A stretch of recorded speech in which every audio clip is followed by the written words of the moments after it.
Hello दोस्तों, मैं Sumit Sahu maths by Sumit sir channel पर आप लोगों का स्वागत करता हूं। तो दोस्तों, आज हम 19 जुलाई 2017 के फर्स्ट सेप के मैथ्स के क्वेश्चन मतलब जेलबेरी के 19 जुलाई 2017 के फर्स्ट सेप के मैथ्स के क्वेश्चंस देखेंगे। ठीक है, तो पहला पेपर जो 18 जुलाई को हुआ था फर्स्ट सेप का, उसका वीडियो तो मैंने डाल दिया है। जिसने नहीं देखा है तो मैं डिस्क्रिप्शन में उसकी लिंक दे दूंगा, वहाँ से देख लीजिए। ठीक है, और वही पैटर्न आज का है। ठीक है, उसमें भी पहला क्वेश्चन सीरीज़ का था, इसमें भी पहला क्वेश्चन सीरीज़ का है। तो चलिए डिस्कस करते हैं। उससे पहले मैं ये बता देना चाहता हूँ कि जिन लोगों ने इस चैनल को सब्सक्राइब नहीं किया है तो चैनल को सब्सक्राइब कर लें। ठीक है, चलिए स्टार्ट करते हैं। पहला क्वेश्चन देखिए कि दी हुई संख्या श्रेणी में गलत पद ज्ञात कीजिए। ठीक है, तो देखिए 9 के बाद 15 कैसे आया, 15 के बाद 26, 26 के बाद 51, ये अगले अंक कैसे आ रहे हैं आपको सीरीज़ देखना है। तो देखिए इसमें क्या चल रहा है, 9 इंटू 2 कितना होता है भाई 18। ठीक है, उसके बाद 15 क्यों लिखा होगा इनने, -3 कर दिया तो 15 लिख दिया इनने। ठीक है, फिर 15 के बाद 26 कैसे लिख दिया, 15 के बाद 15 में 2 का इंटू किया, ऊपर भी 2 का इंटू नीचे भी 2 का इंटू है ना। उसके बाद 30 आ गया। ठीक है, फिर इन्हें 26 क्यों लिखा, -4 किया होगा तभी तो 26 लिख दिया इनने। ठीक है, उसके बाद 26 के बाद 51 कैसे आया, तो हम 2 का इंटू कर रहे थे हर बार, अभी भी 2 का इंटू करेंगे तो 26 इंटू 2 कितना होता है भाई 52, 52। ठीक है, उसके बाद 52 से 51 कैसे लिख दिया, तो -1 किया होगा इनने। ठीक है, चौथा और चेक कर लेते हैं हम, 51 ठीक है इंटू 2 कितना हो गया, 51 इंटू 2 ये हो गया 102। ठीक है, 102 को इन्हें 99 क्यों लिख दिया, -3 किया होगा तो 99। ठीक है, तो हमें ये सीरीज समझ में आ रही है कि -3 -4 -1 -3, अब क्या होगा -4, मतलब 99 इंटू 2 क्या होगा भाई 198। ठीक है, इनने 193 क्यों लिखा, -5, लेकिन ये तो गलत है। अपनी सीरीज़ क्या चल रही है, -3 -4 -1, फिर -3 के बाद क्या होना चाहिए था, -4 आना चाहिए था। तो ये -4 होता तो 198 -4 क्या होगा 194, तो 193 की जगह 194 आना था। अगर 194 होता तो 194 में 2 का इंटू होता तो कितना हो जाता वो, ये होता 388। ठीक है, उसके बाद अब -4 के बाद क्या करते हैं -1, तो 388 -1 कितना हो जाता है 387। तो अगला अंक ये है क्या, चेक कर लो आप, हाँ भाई है। तो अपनी सीरीज बिल्कुल सही है। ये जो 193 सेकंड नंबर का ऑप्शन ये गलत है। चलिए अब आते हैं हम अगले क्वेश्चन पर। सरल सा क्वेश्चन था, पैटर्न सेम है हर शिफ्ट का। ठीक है, चलिए अगले क्वेश्चन पे आते हैं, अगले क्वेश्चन को देखते हैं। एक इंजीनियरिंग छात्र को उत्तीर्ण होने के लिए 25% 25% अंक प्राप्त करने होते हैं। ठीक है, 25% प्राप्त करने होते हैं तभी वो पास हो सकता है, उत्तीर्ण हो सकता है। उसे 47 अंक मिलते हैं और 43 अंकों से अनुत्तीर्ण मतलब क्या होता है, फेल हो जाता है। ठीक है, अब आप बताइए 47 अंक मिलते हैं। ठीक है, उसके बाद अगर बोल रहे हैं कि 43 अंक और मिलते तो ये पास हो जाता, मतलब टोटल पास कितने में होता है ये 90 में। ठीक है, और पास होने के लिए कितने परसेंट चाहिए थे, देखो उत्तीर्ण अंक कितने हैं परसेंट में 25%, तो 25% की वैल्यू तो इन्हें दी है ये 90। ठीक है, तो हम देखते हैं अगर 25% बराबर 90 है, 90 है, तो टोटल पूर्णांक क्या होता है भाई 100%। 100% बराबर क्या होगा, 100% बराबर यहाँ पर हम 1 मिनट x मान लेते हैं इसको। ठीक है, 100% बराबर x, क्रॉस मल्टीप्लाई करो भाई यहाँ पर 25 है या पर। ठीक है, 25 into x equal to 100 into 90। 25 से अगर 100 को कैंसिल करेंगे तो 4, तो x की वैल्यू क्या आ जाएगी भाई 4 इंटू 90 कितना 360। ठीक है, तो टोटल पूर्णांक कितना हो गया, अधिकतम अंक परीक्षा में 360, तो 360 अंक पहला ऑप्शन अपना बिल्कुल सही है। ठीक है, अगले क्वेश्चन पर आ जाएं। चलो भाई कमेंट करते जाना भाई, जो भी समझ में ना आए, और समझ में आ रहा है तो भी कमेंट करते जाना, और लाइक करो भाई वीडियो को। ठीक है, चलिए अगले तीसरा क्वेश्चन देखो। ये देखो पिछले सेट में भी ये द्विघात समीकरण का क्वेश्चन था। मैंने आपको बोला था कि मेरा वीडियो देख लो द्विघात समीकरण वाला, जिसने ना देखा हो तो देख लेना, उसकी लिंक भी मैं डिस्क्रिप्शन में दे दूँगा। तो ये स्पीड से करना है भाई, है ना। चलिए देखिए 2x² प्लस, एक मिनट रुक जाइए, सॉरी, 2x², ये थोड़ा सा क्या है, सॉरी इसके लिए, ठीक है, 2x² प्लस 3x - 20 = 0, ठीक है। अब क्या करते हैं, देखो x² के इंटू में 2 है, ठीक है। जिसने देखा है तो उसको तो भाई पूरा समझ में आएगा, आप पहले वो वीडियो देख लो, उसके बाद ये समझोगे तो समझ में आ जाएगा। मैंने पहले ही बोला था कि क्वेश्चन पेपर सॉल्व करने से पहले अपने बेसिक्स क्लियर कर लो, तब क्वेश्चन पेपर सॉल्व करने में मज़ा आएगा आपको। तो जिसने भी मेरे पिछले वीडियोस नहीं देखे हैं तो पिछले वीडियोस देख लो, उसके बाद क्वेश्चन पेपर सॉल्व करो, ठीक है। तो x² के इंटू में कौन सी संख्या है, 2, तो 2 का सबसे पहले ये कॉन्स्टेंट वाली संख्या में इंटू कर दो, ठीक है, कर दिया। अब 2 का 20 में इंटू होगा तो क्या हो जाएगा, ये 40, ठीक है। अब देखो, अब आपको दो संख्या ऐसी सोचना है जिसका इंटू करने पर ये 40 मिल जाए और इनको जोड़ने घटाने पर क्या मिल जाए, 3 मिल जाए। तो ऐसी दो संख्या क्या है जिसका इंटू करने पर 40 मिल जाए, उनको जोड़ने या घटाने पर 3 मिल जाए, तो ऐसी संख्या तो भाई 8 और 5, ठीक है, 8 और 5। अब आपको साइन बताए थे मैंने, प्लस माइनस के रिजल्ट किसमें मिलते हैं भाई, माइनस प्लस में, ठीक है। अब दो क्वेश्चन को सॉल्व करने के लिए हमने 2 का इंटू किया था, 2 का भाग भी कर दो लास्ट में, ठीक है। 2 से ये कटेगा 4 बार, तो आपका आंसर हो जाएगा -4 और +5/2। ये कोई ऑप्शन में है क्या भाई, देखो -4 5/2 पहला नंबर का ऑप्शन, ठीक है। चलो, बिल्कुल समय नहीं लगेगा आपको, वीडियो देख लो, सब समझ में आ जाएगा। चलिए अगले क्वेश्चन पे आते हैं। अगला क्वेश्चन देख लिए, चौथे नंबर का क्वेश्चन, 58 से लेकर 68 के बीच सभी अभाज्य संख्याओं का योग क्या होगा। तो भाई इसका कोई फॉर्मूला नहीं होता अभाज्य संख्याओं का योग का, आपको अभाज्य संख्या देखनी पड़ेगी और जोड़ के बताना पड़ेगा।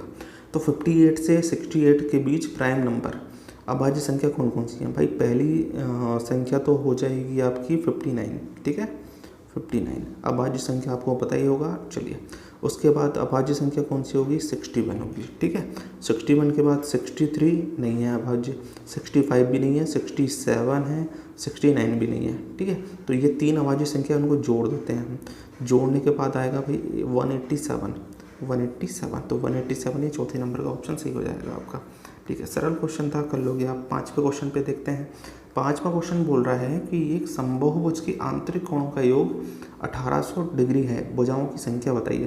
तो भाई आंतरिक कोणों के योग का फॉर्मूला क्या होता है भाई, आंतरिक कोणों के योग का फॉर्मूला होता है 2n - 4 × 90, ठीक है, 2n - 4 × 90, और योग इनने क्या दिया है 1800, ठीक है।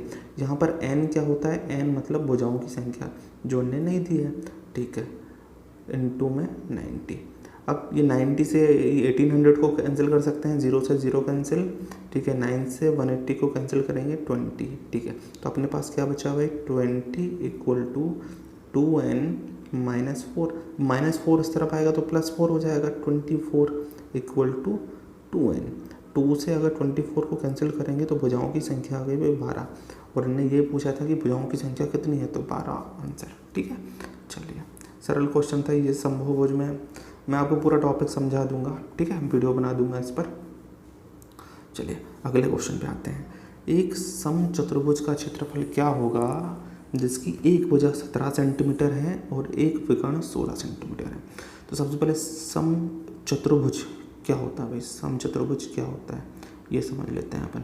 समचतुर्भुज में सभी भुजाएं समान होती हैं, ठीक है, सभी भुजाएं समान होती हैं, और 2 विकर्ण होते हैं इसमें, ठीक है। ये जो विकर्ण होते हैं ये एक दूसरे को परपेंडिकुलर एक दूसरे को काटते हैं और बाइसेक्ट करते हैं। ये वाला विकर्ण इसको बराबर भागों में बांटेगा और ये वाला विकर्ण इसको बराबर भागों में बांटेगा, ठीक है। चलिए अब फिर से समझते हैं इसको, एक फिर से अपन समचतुर्भुज बनाते हैं, ठीक है। ये चलिए, अब समचतुर्भुज की सभी भुजाएं समान होती है। एक भुजा अगर 17 है तो सभी भुजाएं 17 होंगी, 17 17 17, ठीक है। चलिए, अब एक विकर्ण क्या दे दिया भाई इनने, 16 दे दिया, एक विकर्ण दिया भाई 16, ठीक है। अब बताओ कि दूसरा का सम चतुर्भुज का क्षेत्रफल निकालना है। सम चतुर्भुज के क्षेत्रफल का फॉर्मूला क्या होता है भाई? सम चतुर्भुज के क्षेत्रफल का फॉर्मूला होता है 1/2 into d1 into d2। d1 d2 मतलब दोनों विकर्ण। तो भाई पहला विकर्ण तो इन्हें दिया है, पहला विकर्ण दिया है इन्हें 16। दूसरा विकर्ण आपको फाइंड करना है। दूसरा विकर्ण ये वाला, ठीक है। कैसे फाइंड करोगे? अगर ये 16 है तो ये आधा आधा होता है, ठीक है। इसको 8 बोल सकते हो, इसको भी 8 बोल सकते हो आप, ठीक है। अब देखो किसी भी एक, और ये जो होता है, ये एंगल जो होता है वो 90 डिग्री का होता है। ये पूरा मैं चतुर्भुज आपको समझा दूंगा, ठीक है। और काफ़ी लोगों से तो बनता ही होगा। ये 90 डिग्री है तो ये एक समकोण त्रिभुज हो गया। समकोण त्रिभुज में एक भुजा 17 है, दूसरी 8 है, तो तीसरी हम पाइथागोरस से निकाल सकते हैं क्या? पाइथागोरस से आप इसको निकालोगे तो ये आएगी 15। और अगर ये 15 होगी तो ये भी 15 होगी, क्योंकि ये बराबर बराबर होती हैं। तो ये पूरी कितनी हो जाएगी भाई? 30। तो दूसरा विकर्ण मिल जाएगा हमें 30। 2 से हम 16 को काटेंगे 8 बार, 8 का 30 में इंटू करेंगे तो ये हो जाएगा भाई 240, ठीक है। इसकी यूनिट क्या होगी? क्षेत्रफल है तो यूनिट देखो सेंटीमीटर, सेंटीमीटर का स्क्वायर। 240 सेंटीमीटर स्क्वायर ऑप्शन में है क्या भाई? है, ठीक है। चलिए 7वें क्वेश्चन पर। 7वां क्वेश्चन सरल था, प्लस माइनस वाला था, तो आप लोग देख लेना, बोर्ड मास का क्वेश्चन था, सरल सा। 8वें क्वेश्चन पे आते हैं। ये भी भाई सरल क्वेश्चन है, ये बताने की जरूरत नहीं है। सीरीज चल रही है भाई, सीरीज देखो, इसमें सीरीज चेक कर लो आप, इसमें कैसी सीरीज चल रही है। देखो बहुत पास पास वाले अंक हैं, इसमें डिफरेंस चेक कर सकते हो आप। इनके बीच 6 का डिफरेंस है, इनके बीच में 12 का डिफरेंस है, इनके बीच में माइनस करो भाई 24 का डिफरेंस है, ठीक है। इनके बीच में क्या है भाई डिफरेंस? 48 का डिफरेंस है, ठीक है। तो अगला डिफरेंस क्या आएगा? देखो डबल होता जा रहा है। 48 इंटू 2 कितना होगा भाई? 96। इसमें 96 जोड़ के देखो भाई, ठीक ठीक ठीक ठीक, 96 जोड़ के देखेंगे इसमें तो कुछ गलत कर रहे हैं भाई, कुछ गलत कर रहे हैं। 1 मिनट फिर से देखते हैं। इसमें 6 का डिफरेंस है, ठीक है। इसमें 12 का डिफरेंस है, इसमें 24 का डिफरेंस है, फिर इसमें 48 का डिफरेंस है। 48 का है ना भाई डिफरेंस, ठीक है। इसमें कितने का डिफरेंस है? इसमें 96 का डिफरेंस है। तो अगला डिफरेंस कितना होगा? इसका डबल कर दो भाई, 2 गुना होता जा रहा है तो 192 का डिफरेंस होगा। तो 201 प्लस 192 कितना होगा भाई? 393 ये आपका सॉरी पहले नंबर का ऑप्शन। चलिए सरल सा क्वेश्चन था, आप लोग कर लेते हैं, ठीक है। 9th क्वेश्चन, अच्छा क्वेश्चन, बहुत सरल क्वेश्चन है लेकिन कठिन तरीके से दिया है इन्हें। 100 मीटर एवं 80 मीटर लंबी 2 रेलगाड़ियां समांतर पटरियों पर चलती हैं। यदि दोनों एक ही दिशा में चल रही हैं तो पहले क्या बोल रहे हैं? एक ही दिशा में चल रही हैं तो ये तेज रफ्तार से चलने वाली गाड़ी धीमी रफ्तार से चलने वाली गाड़ी को 18 सेकंड में पार कर देती है। क्या बोल रहे हैं भाई? ये 2 रेलगाड़ियाँ हैं, एक 100 मीटर लंबी और एक 80 मीटर लंबी, ठीक है। अब ये समांतर पटरियों पर चल रही हैं। अगर दोनों एक ही दिशा में जाती हैं तो ये एक दूसरे को कितने सेकंड में पार करती हैं? 18 सेकंड में। और फिर बोल रहे हैं कि एक दूसरे के विपरीत दिशा में चल रही हैं तो ये एक दूसरे को 9 सेकंड में पार करती हैं। तो दोनों रेलगाड़ियों की चाल बताना है। तो सरल क्वेश्चन है, देखो भाई एक ही दिशा में सबसे पहले तो ये बताओ चाल बराबर क्या होता है भाई? पहले सेट पेपर में बता चुका हूँ मैं, दूरी बटा समय। काफ़ी लोगों को पता होगा ये, ठीक है। आप बताओ कि जब एक ही दिशा में चलते हैं तो दोनों चालों को माइनस कर दिया जाता है, ठीक है। पहली चाल मान लेते हैं अपन x, दूसरी चाल मान लेते हैं y, ठीक है। दोनों चाल पता नहीं है, मान लिया अपन ने। तो अगर एक ही दिशा में चल रहे हैं तो कितने सेकंड में पार कर रही है भाई? एक ही दिशा में चल रही तो 18 सेकंड में पार करती है। तो समय की जगह हमने 18 रख दिया। और जब 2 रेलगाड़ियाँ एक दूसरे को पार करती हैं तो दूरी की जगह क्या रखा जाता है? दोनों की लंबाई को ऐड करके। तो 100 और 80 कितना हो जाएगा? 180। ये मीटर में है, ये सेकंड में है, तो ठीक है भाई काट दो इसको 10, ठीक है। x minus Y equal to कितना आ गया अपने पास? 10। चलिए अब ये विपरीत दिशा की बात कर रहे हैं। विपरीत दिशा में चालें क्या होती हैं भाई? जुड़ जाती हैं, x प्लस वाई, ठीक है भाई। चलिए अब दूरी क्या होगी? दोनों रेलगाड़ियाँ एक दूसरे को पार कर रही हैं तो दोनों की जोड़ हो गई, 100 और 80 180। और कितना समय लग रहा है विपरीत दिशा में? 9 सेकंड, ठीक है। तो 9 से काटेंगे हम 20 बार, तो x प्लस वाई का मान आ गया 20 और x माइनस वाई का मान क्या था 10। इन दोनों इक्वेशन को सॉल्व कर देते हैं, ठीक है। Plus Y minus Y cut गया तो x और x कितना हो गया 2x, 20 और 10 कितना हो जाएगा भाई 30, 2 से काटेंगे ये 15। तो एक चाल जो बड़ी वाली है x का मान आ गया 15, ठीक है।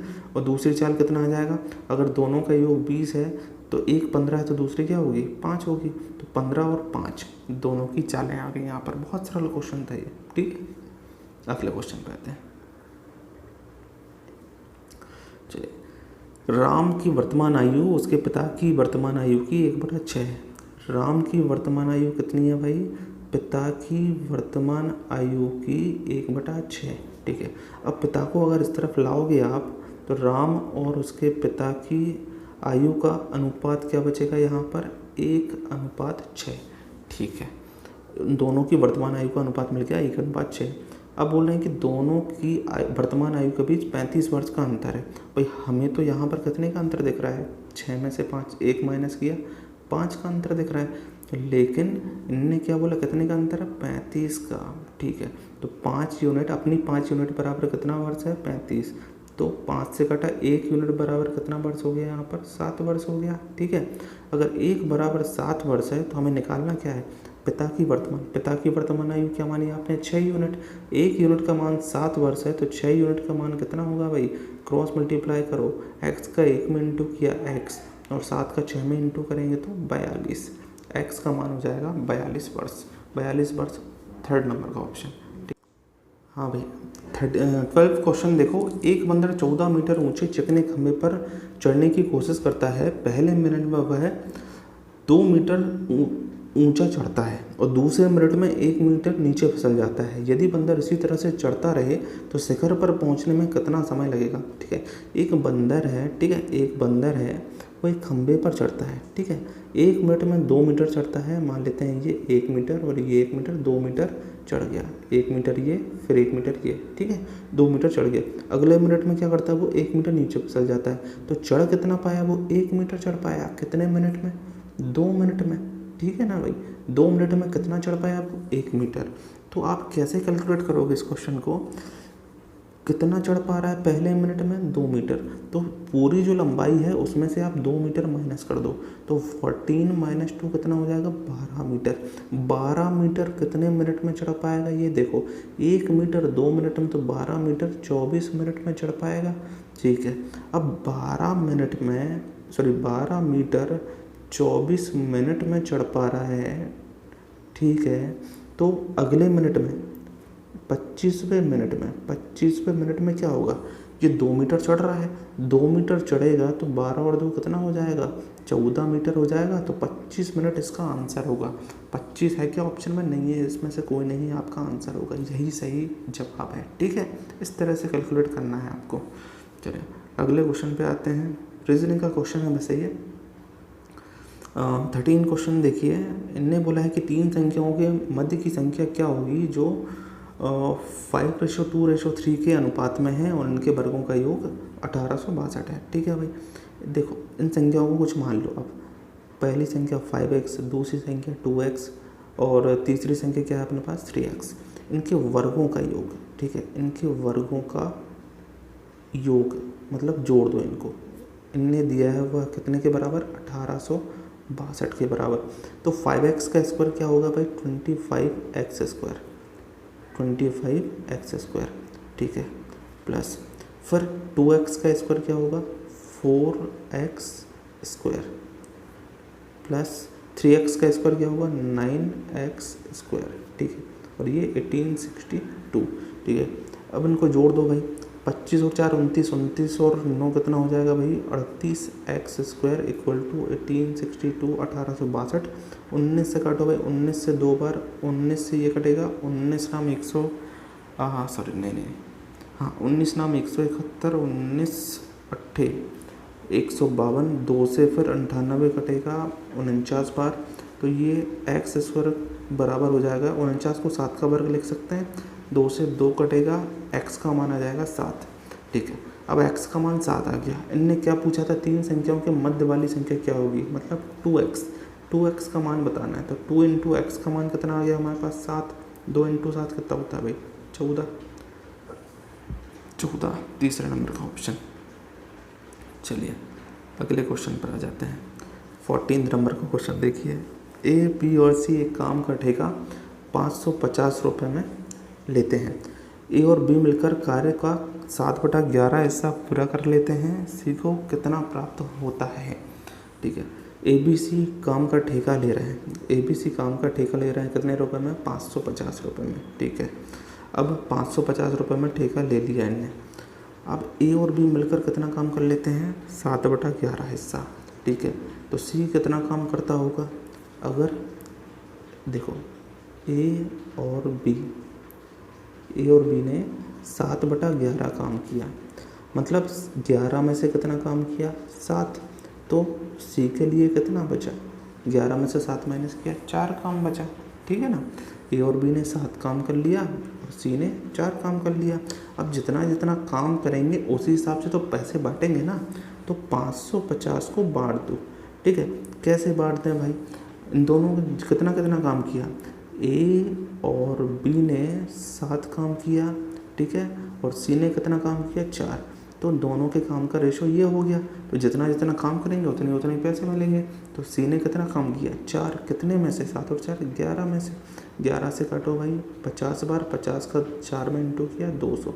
200 रुपये आपका आंसर हो जाएगा। इस तरह से क्वेश्चन सॉल्व करना है। बहुत सरल सरल क्वेश्चन पूछे गए थे, पूरे क्वेश्चन सॉल्व कर लेंगे, टेंशन नहीं लेना है।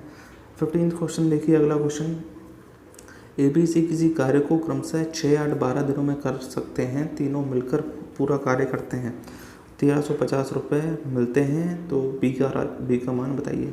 बहुत सरल क्वेश्चन है भाई, ये तो सबसे बन जाएगा। ठीक है, 6, 8, 12। ठीक है, ए बी सी पूरा काम क्या मान लिया भाई? तीनों का एलसीएम 24। ठीक है, 6, अगर ए 6 दिन में पूरा कार्य करता है तो 24 काम, एक मिनट, एक दिन ए 6 दिनों में पूरा कार्य करता है। ठीक है, तो 6 से भाग दो भाई। एक दिन में कितना काम करता है? 6 दिन में 24 कार्य करता है, तो एक दिन में कितना करेगा? 4। ये 8 दिन में 24 कार्य करता है, तो एक दिन में कितना करेगा? 3। ठीक है, और ये 12 दिन में 24 कार्य करता है, तो एक दिन में कितना करेगा? 2 करेगा। ठीक है, अब इन्हें सबको टोटल मिलाकर 1350 रुपये मिलते हैं। राशि में से बी को कितने रुपए मिलते हैं? तो भाई जितना जितना काम करेंगे, ये जो ए बी सी 4:3:2 के रेशो में काम कर रहे थे, उसी रेशो में तो पैसे बांटेंगे। ठीक है, तो देखो भाई बी को कितने रुपए मिलेंगे? बी कितना काम कर रहा था? 3। कितने में से? सबको जोड़ दो, 4, 3, 7, 7 और 2 9। 9 से 135 को काटो भाई 15 बार, और एक ज़ीरो और था ये 150। 150 का 3 में इंटू करेंगे कितना हो जाएगा? 450। बहुत सरल क्वेश्चन था, सबसे बन जाता। चलिए ज़्यादा टाइम वेस्ट करने की ज़रूरत नहीं है इसमें। अगले क्वेश्चन पर आते हैं। ए बी सी की आयु का औसत 26 वर्ष है। ए बी और सी इनकी आयु का औसत 26 है, तो टोटल आयु कितनी होगी? 26 का 3 में इंटू किया 78, 78। यदि ए और सी की आयु का औसत 29 है, तो दोनों की टोटल कितनी होगी भाई? ये हो जाएगा 58। तो ए बी सी में बी की निकालना है हमें। ठीक है, तो ए बी सी में से ए सी माइनस करेंगे तो बी की निकलेगी। तो ए बी सी की है 78, इसमें से ए सी की है 58, इसको माइनस कर दो तो आंसर क्या हो जाएगा आपका? 20 वर्ष। 20 वर्ष आपका आंसर है। बहुत सरल सरल क्वेश्चन है यार, सॉल्व कर लोगे। आप लोग क्या मेहनत नहीं करते हो? आप लोगों से मेहनत करवाने के लिए ही मैं मेहनत कर रहा हूँ। ठीक है, तो लाइक तो बनता है भाई, लाइक ही कर दो। ठीक है, और कमेंट करके बताओ भाई सभी। चलिए जल्दी से एमपी पुलिस की टेस्ट सीरीज़ भी चालू करते हैं, थोड़ी सी और क्वालिटी बढ़ाएंगे। ठीक है, वीडियो की टेंशन नहीं लेना है। अब किसी 70 क्वेश्चन देखिए। किसी धन का 5 वर्षों का साधारण ब्याज 300 रुपये है। 5 वर्ष का साधारण ब्याज 300 रुपये है। चलिए ठीक है, अगले 5 वर्ष के लिए मूलधन 3 गुना हो जाता है, तो 10 वर्षों के अंत में कुल ब्याज कितना होगा? देखो भाई, जितना कठिन क्वेश्चन है ना ये, उतना ही सरल भी है।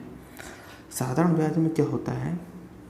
अगर 5 वर्ष में ब्याज 300 रुपये है, ठीक है, 5 वर्ष में ब्याज क्या है? 300। तो इनने बोला है कि अगले 5 वर्ष के लिए मूलधन 3 गुना हो जाता है। अगर मूलधन 3 गुना होगा तो ब्याज भी 3 गुना होगा। याद रखना आप, साधारण ब्याज में अगर मूलधन 3 गुना होगा, क्योंकि दर तो वही है, अगर मूलधन 3 गुना तो ब्याज भी 3 गुना होगा। ठीक है, अब 5 वर्ष के लिए 300 रुपये ब्याज था पहले, अब अगले 5 वर्ष के लिए मूलधन 3 गुना हो गया तो ब्याज भी इसका 3 गुना हो जाएगा। कितना? 900 रुपये। मूलधन 3 गुना तो ब्याज भी 3 गुना हो जाएगा अगले साल, अगले 5 साल में। तो अगले 5 साल के लिए ब्याज कितना हो गया? 900। और पहले 5 साल के लिए कितना था ब्याज? 300। तो इनने टोटल 10 साल का ब्याज पूछा है, तो 300 और 900 कितना हो जाएगा भाई? 1200 रुपये। ठीक है, ये सब मैं पूरा चैप्टर पढ़ा दूंगा आपको साधारण ब्याज का, तो आपको दिक्कत नहीं जाएगी, कहीं से कहीं तक दिक्कत नहीं जाएगी। ठीक है, क्या है, क्वेश्चन पर एकदम से आते हैं ना तो समझाने में थोड़ी परेशानी जाती है। चैप्टर को समझोगे तो दिक्कत नहीं जाएगी। चलिए फिलहाल तो अगले क्वेश्चन पे आते हैं, जल्दी जल्दी कुछ ख़त्म करते हैं सेट पेपर को। चलिए 18th, दो संख्याएं 15:11 के अनुपात में हैं, इनका HCF 13 है, तो संख्याओं का योग बताइए। देखिए LCM HCF का क्वेश्चन है, बहुत सरल सा क्वेश्चन है। इनने बोला कि दो संख्याएं 15:11 के अनुपात में है। संख्याओं को मान सकते हैं आप, पहली संख्या हो गई 15x, दूसरी संख्या हो गई 11x। ठीक है, इनने बोला है कि इनका HCF कितना है भाई? 13 है। ठीक है, मैं एकदम बढ़ते HCF 13 है। HCF क्या होता है भाई? HCF दोनों संख्याओं में जो भी कॉमन होता है वो HCF होता है। तो इसमें क्या कॉमन है? x, तो अपना HCF क्या हो जाएगा इन दोनों संख्याओं का? x। और इनने HCF क्या दिया है? 13, तो x का मान आ गया भाई 13। अब बताओ दोनों संख्याओं का योग क्या होगा? अगर दोनों संख्याएं तो ये मानी, इनको जोड़ेंगे तो क्या आएगा भाई? 15 और 11 26x, योग तो 26x होगा। अब 26x में x का मान रख दो भाई, 26 इंटू x का मान क्या है? 13। ठीक है, 13 का 6 में इंटू करेंगे, 13 6 78, बचेगा 7। ठीक है, 13 दूनी 26, 26 और 7 33, टोटल कितना हो जाएगा? 338। 338 आपका दोनों संख्याओं का योग आ जाएगा। चलिए अब आते हैं अगले क्वेश्चन पर, और अगला क्वेश्चन आपको सॉल्व करके बताना है। ठीक है, इसको अगला क्वेश्चन आपको, ये दोनों क्वेश्चन के आंसर आपको कमेंट करके बताना है। ठीक है, सभी लोग कमेंट करके ज़रूर बताना। चलिए मिलते हैं अगले वीडियो में, और जिनने सब्सक्राइब नहीं किया चैनल को जल्दी जल्दी सब्सक्राइब करो यार। ठीक है, चलिए बाय बाय।